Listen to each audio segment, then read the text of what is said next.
Жил бүрийн 4-р сарын 26-ны өдрийг олон улсад дэлхийн оюуны өмчийн өдөр болгон тэмдэглэн өнгөрүүлдэг. Монгол улс ч мөн адил энэ өдрийг оюуны өмчийг хамгаалах өдөр болгон тэмдэглэдэг уламжлалтай. Энэ өдрийн хүрээнд Нэгдсэн үндэсний байгууллагын төрөлцсөн байгууллага болох Дэлхийн оюуны өмчийн байгууллагаас гишүүн орнуудын шинийг санаачлах, зохион бүтээх үйлсийг дэмжиж, эдийн засаг технологийн хөгжилд үнэтэй хувь нэмэр оруулсан шилдэг бүтээлд олгодог. Дэлхийн оюуны өмчийн байгууллагын үндэсний шагналыг эдийн засаг хөгжлийн яамнаас нэр бүхий 3 байгууллагад гардуул өглөө. Эдийн засаг инновацийн хөгжилд үнэтэй хувь нэмэр оруулж, оюуны өмчөө эдийн засгийн эргэлтэнд оруулж, импортыг орлох бүтээгдэхүүн үйлдвэрлэж байгаа 5 патент, 2 зохиогчийн эрх, 2 барааны тэмдгийн гэрчлэгээтэй чиглэл компани шалгарч үндэсний шилдэг үйлдвэрлэх шагналыг хүлээн авлаа. Жил бол оны 4-өөс 26-ны өдөр дэлхийн оюуны өмчийг ингээд тэмдэглэдэг юм түүхэн уламжлалтай байдаг юм байна. За энэ жил чиглэлчүүдийн түүхэнд энэ жил 35 жилийнхаа аав тэмдэглэх энэ сайхан он жилүүдэд дэлхийн оюуны өмчийн энэ 2025 оны оюуныхоо өмчийг эдийн засгийн эргэлтэнд оруулсан шилдэг үйлдвэрлэгчсэн юм их хүндтэй цолыг дэлхийн оюуны өмчийн байгууллага манай чиглэлчүүд олгосон туйлын баяртай байна. Өнөөдрийн хүү шагналыг одоо эдийн засгийн яамнаас одоо бас хүртэж олон түмтэйгээ хамтдаа баяраа хуваалцаж байна.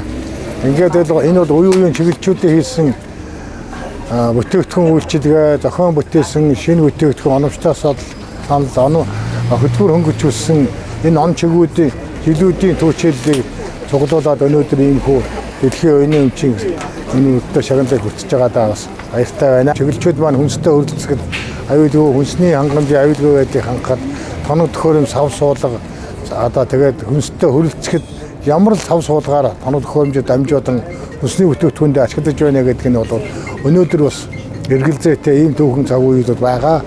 Ингээд чиглэлчүүд одоо Монгол улсын чанар стандартын шаардлага хангасан ийм хүнсний бүтээгдэхүүнүүдийг хэрэглэгч түмэндээ хүргэхэд түүний тоног төхөөрөмж сав баглаа бод чухал үүрэгтэй гэдэг хүний авахмжлан энэ одоо хөтөлбөрийн хөнгөвжлөхийн төлөө бүтээгдэхүүнээ сайжруулахын төлөө байнга одоо ажиллаж байгаа ингээд чиглэлчүүд миний ард ингээд байж байна. Өнөөдөр чиглэлчүүд хүнстэй хөрөлцөхөд зэвдэггүй ганц авуудыг үйлдвэрлэж байна.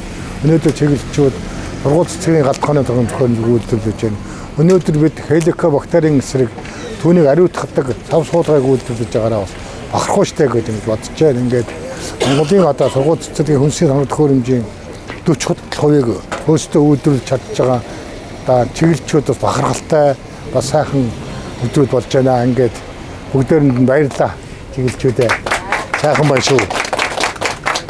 Энэ сайхан шагнал дэлхийн бүтээлийн шагнал гэж тэгэхээр энэ та бүгдийн одоо шагналаа гэж одоо бахархаж байна. Чиглэлчүүдээ баярлалаа. Яллаа. Монгол зохион бүтээгчдийн патент ийхүү дэлхийд үнэлэгдэж энэхүү нэр хүндтэй шагналын эзэн болсон чиглэл компани нь 1990 онд хүнс хоол үйлдвэрлэлийн тоног төхөөрөмжийн үйлдвэрлэл, худалдаа засвар үйлчлэгээний чиглэлээр үйл ажиллагаа явуулахаар үүсгэн байгуулагдаж одоогоор 3 үйлдвэр 6 салбар дэлгүүр 200-аад ажиллагчдаагаар 35 дахь жилдээ үйл ажиллагаа явуулж байна.